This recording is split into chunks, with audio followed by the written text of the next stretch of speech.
सारनिसिम साबायखर थाबाय।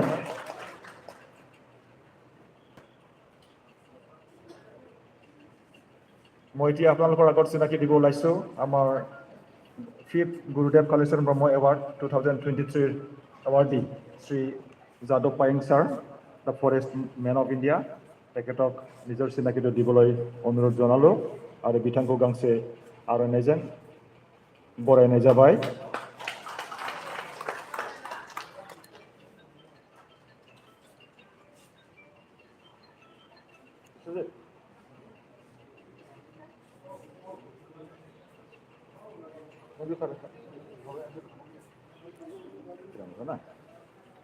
दानिया जोङो सिनायथि होनो लादों जोंनि आसामनिफ्रायनो रायजो सभायाव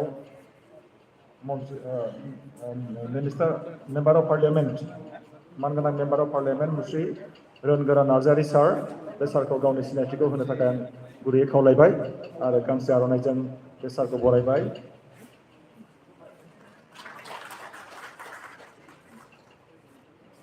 जोंनि गेजेराव सफैनो हादों बर' थुनलाइ आफादनि मानगोनां गाहाय नेहाथारि मुस्रि नीलकान्त गयारी बिथांखौबो गावनि सिनायथिखौ होनो थाखाय खावलायबाय आरो गांसे आर'नाइजों बरायबाय।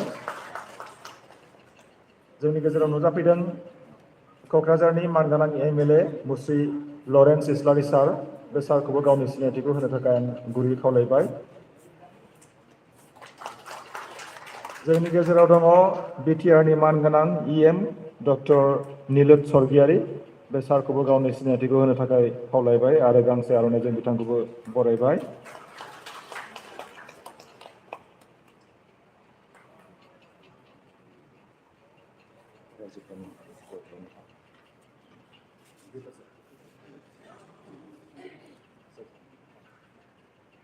जोंनि गेजेराव दङ दुलाराय ब्रह्म धोरोम आफादनि मानगोनां आफादगिरि मुस्रि असिनि स्वर्गियारी, बे बाबाखौबो गावनि सिनायथिखौ होनो थाखाय गुरै खावलायबाय।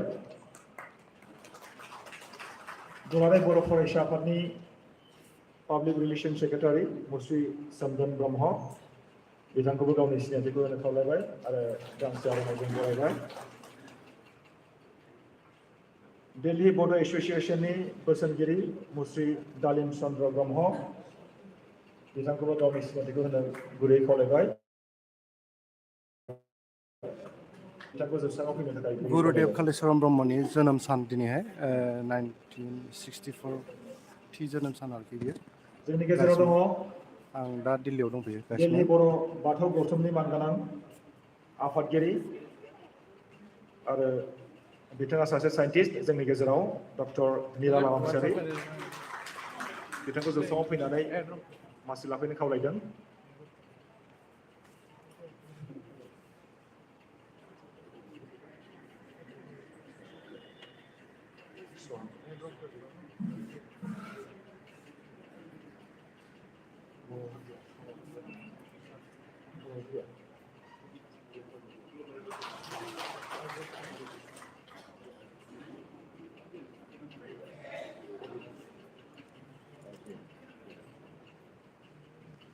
जोङो सिनायथि होनो लादों जोंनि बानजाय आफादनि मानगोनां आफादगिरि आरो बिथाङा जोंनि आसामनिफ्रायनो फैदों।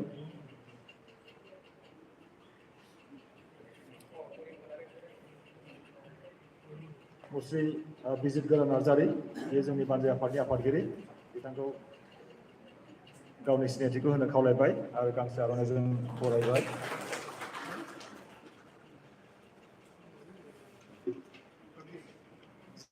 जोंनि गेजेराव दङ गुरुदेव कालिचरण ब्रह्म ट्रास्टनि सानसे समनि आफादगिरि आरो माजबानि एक्स MLA रकेश्वर ब्रह्म सार, बे सारखौबो गावनि सिनायथिखौ होनो खावलायबाय आरो गांसे आर'नाइजों बरायबाय।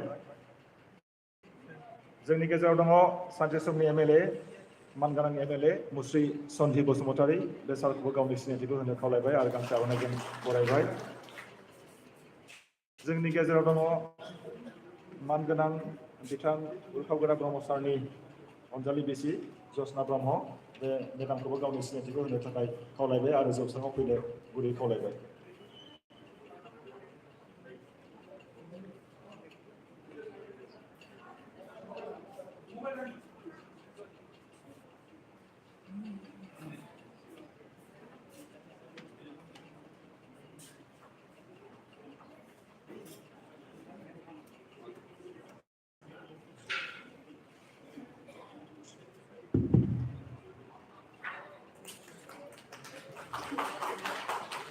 साबायखर थाबाय।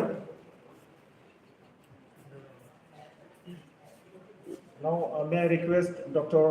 Ritashree Bhuya Norula to introduce herself. She is the BJP North-East Shell, Delhi Pradesh Assam State Convener, DPNER and social worker.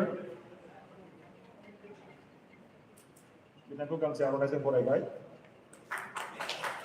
Thank you, ma'am.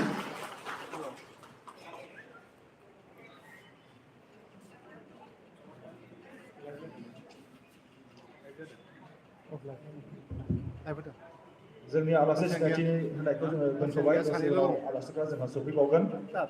दा बेनि गेजेरावनो जोङो हाबाफारिखौ आरो आवगायलांबावनोसै। दा दङ बराय बिबुंथि। बानजाय आफादनि मानगोनां आफादगिरि मुस्रि बिजितगोरा नार्जारि बे सारखौ गावनि बराय बिबुंथिखौ होनो थाखाय गुरैयै खावलायबाय।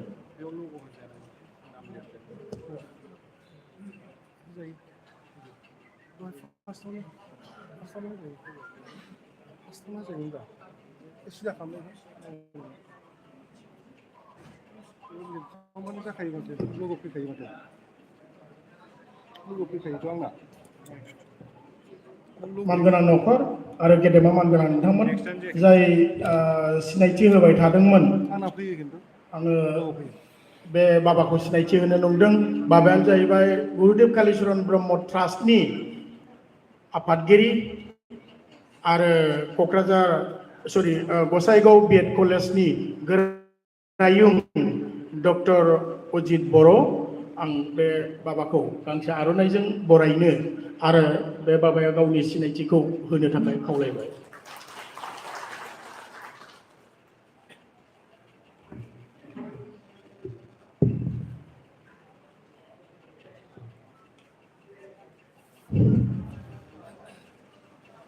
गुरुदेव कालिचरण ब्रह्मनि 164थि जोनोम सानजों लोब्बा लाखिनानै गुरुदेव कालिचरण ब्रह्म एवार्ड दिनैनि बे हाबाफारिखौ सामलायलांनाय सिबिजाथाव आसाम गभर्नमेन्टनि केबिनेट मन्त्रि उरखावगोरा ब्रह्म सार, बेवहाय नुजाथिनो हानाय जोंनि बयनिबो सिबिजाथाव अनजाथाव बड'लेण्डनि चिफ प्रमद बर' सार, बाव नुजाथिनो हानाय सिबिजाथाव रायजो सभानि एमपि मानगोनां गोरों नार्जारि सार, बाव नुजाथिनो हानाय क'क्राझार इस्ट समस्तिनि एमएलए मानगोनां लरेट इस्लारि सार, बाव नुजाथिनो हानाय बड'लेण्डनि इएम मानगोनां डक्टर निरु स्वर्गियारि बिथां आरो सिबिजाथाव दिनैनि बे गुरुदेव कालिचरण ब्रह्म बान्था मोनगिरि जोंनि बयनिबो मुंदांखा फरेस्ट मेन जादव थायं बिथां, नुजाथिनो हानाय सिबिजाथाव बर' साहित्य सभानि गाहाय नेहाथारि नीलकान्त गयारि बिथां आरो नुजाथिनाय दायस'आव जिरायनाय गासैबो आलासि नोंथांमोन, नुजाथिनो हानाय बड'लेण्ड आरो आसामनि दाब दाब जिल्लानिफ्राय नुजाथिफैनो हानाय जोंनि ब्रह्म धर्म सिबियारि नोंथांमोन, लोगोसे समाज सिबियारि नोंथांमोन, गिबियावनो आङो गुरुदेव कालिचरण ब्रह्मनि दिनैनि बे हाबाफारिनि रिसेपसन कमिटिनि आफादगिरि जानानै गासैखौबो आङो दिनैनि बे हाबाफारियाव बरायनानै लाबाय। दिनैनि दिना जोंनि थाखाय जोबोद मुंख'नांथाव दिन होननानै जों साननांगोन। दिनैनि दिनावनो गुरुदेव कालिचरण ब्रह्मआ जोनोम जादोंमोन आरो दिनैनि सानखौ जोङो दिल्लीयाव जोबोद गोजोननाय मोनदों आरो दिनैनि बे हाबाफारियाव नुजाथिनानै जोंनि हाबाफारिखौ मेहेर गोनां खालामनायनि थाखाय जोङो रिसेपसन कमिटि लोगोसे गुरुदेव कालिचरण ब्रह्म ट्रास्टनि जानानै जोंनि बड'लेण्डनि चिफ प्रमद बर' बिथांखौ गिबियावनो जोङो बरायग्रोनानै लाबाय। लोगोसे दिनैनि बे आफादाव थानानै कालिचरण गुरुदेव ब्रह्मनि बान्था मोनगिरि जोंनि बयनिबो सिबिजाथाव जादव पायें बिथांनिसिमबो जोंनि अननाय मोजां मोननायखौ हरबाय आरो बरायनानै लाबाय। आरो जोंनि गेजेराव नुजाथिनो हानाय नायल' जाल' जोंनि सासेल' MP मानगोनां रोंगोरा नार्जारिखौबो जोंनि बराय आफादनिफ्राय जों बिथांखौ बरायनानै लाबाय आरो दायसआव थानाय गासिबो आलासि बिथांमोनखौ जोङो दिनैनि आफादाव बरायबाय। आङो गुरुदेव कालिचरण ब्रह्म बिथांनि सुंद' बिथांनि जिउ जारिमिननि सोमोन्दै आं सुंद' बिबुंथि लाखिनो लुबैदों। गुरुदेव कालिचरण बिथाङा 18 एप्रिल 1860 खालार बांला 1267 मायथाइनि बैसाग दाननि 5 अक्ट'आव जोनोम जादोंमोन। बिथांनि बिफानि मुङा कौलाराम मेस आरो बिमानि मुङा रेन्दिनिमोन। बिथाङा थाखो 5 सिमल' फरायदोंमोन आरो बिथाङा 5 थाखोसिमल' फरायनानै गावनि फरायनाय जिउखौ थुंगेहोनो गोनां जादोंमोन। बै समाव बिथांनि बिफाया हरखाब रुंसारि जानायाव फरायनायखौ गारनो गोनां जादोंमोन आरो बिफानि मौजादार खामानि बिबानखौ लानो गोनां जादोंमोन। बिथाङा बर' हारिनि सोमोन्दै गोथौयै सानग्रामोन, मानोना बै समाव बर'नि धोरोमारि खान्थि समाजखान्थि जोबोद गुलाय गुजाय नुजाथिदोंमोन। धोरोम सिबिनायनि मुङाव जौ बावनाय गुबुन धोरोम दौहैदोंमोन। बेबादिनो निदाननि समाव गुरुदेव कालिचरण माबादि धोरोमा मोजां जागोन बेनि बागै गोथौयै सानदोंमोन। कलकातायाव थांनानै स्वामी शिवनारायण परमहंसनिफ्राय ब्रह्म धोरोमखौ आजावो। बिनि उनाव ब्रह्म धोरोमखौ बर'फोरनि गेजेराव फोसावफैयो। बिथांनि नाजानायाव बर' समाजनि गाज्रि नेमखान्थि गाज्रि हुदाफोरखौ जोबस्रांहोदोंमोन। बिथाङा बर'फोरनि गेजेराव हिन्जाव बोनाय हुदाखौ फोजोबस्रांदोंमोन। बिथाङा जायगा जायगा फरायसालि गायसंनानै बर'फोरनि गेजेराव सोलोंथाइनि सोरां सारफावना होदोंमोन। बिनि थाखाय गामि गामि थांनानै गथ'फोरखौ फरायसालियाव थिनहरनो बिमा बिफाखौ बुजायदोंमोन। बिथाङा बर'फोरनि थाखायल' नङा, बिथाङा आसामनि जनजातिनि गेजेरावबो गोदान मुगा लाबोनानै होफैदोंमोन। मख'जाथावदि 1912 मायथाइयाव गुरुदेबनि नाजानायावनो साइमन कमिसननो बर'फोरखौ ब्रह्म बिमुं होनो थाखाय बिथाङा मेम'रेन्डाम होदोंमोन। बिथांनि नाजानायावनो दुलाराय आसाम बर' फरायसा आफाद जोनोम मोनदोंमोन। बै समाव दुलाराय बर' फरायसा आफाद दादोंमोन। बै गुरुदेव कालिचरण ब्रह्मआ सात्र सन्मिलन होननाय मोनसे आफाद बिथाङा दादोंमोन। आरो बिथाङा साइमन कमिसननि माखासे दाबि दिखांनानै मेम'रेन्डाम हैदोंमोन। बे दाबिफोरनि मादाव सेन्सासआव बर'फोरनि थाखाय एसेम्बलि आरो लकेल बर्डफ्राव मासि आवग्रिनाय बा मासि संरैखा खालामनाय, बर' बिजोंनि फरायसालि गायसननाय, बर' रेजिमेन्ट दानाय, बेफोर मोनसे जोबोद गोनांथार हाबाफारिमोन बे मेम'रेन्डामाव।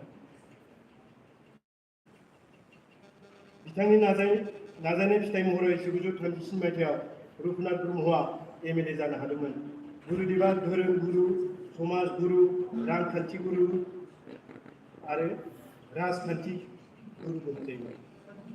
बेबादिनो गुरुदेव कालिचरण ब्रह्मआ बर' समाजनि गेजेराव सासे सोरां लामा दिन्थिगिरि, समाज फोसाबगिरि, हारि फोसाबगिरि, सोलोंथाइ लामा दिन्थिगिरि महरै सानथ्र'हायै बेसेन गोसा बिहोमा होबोबाय। बिथांनि दिन्थिलांनाय आदर्शखौ जोंनि उन जोलैफोरा लाखिनो हादों। अब्लासो बिथांनि जोनोम सान फालिनायनि थांखि आरो हाबाफारिया ओंथि गोनां जाफुंसार जागोन होननानै आं सानो। बिथांनि मुङा जुगे जुगे बर'नि अख्राङाव अलंबार महरै जानानै थागोन। जोंनो सोरां आरो गोजोनथिनि लामा, हारिया जौगालांनायनि लामा दिन्थिहरगोन। साफ्रोमबो बर' फिसानि साननाय आरो मावनायाव गुरुदेव कालिचरण ब्रह्मआ जिउ गोनां। गुरुदेव कालिचरण ब्रह्मआ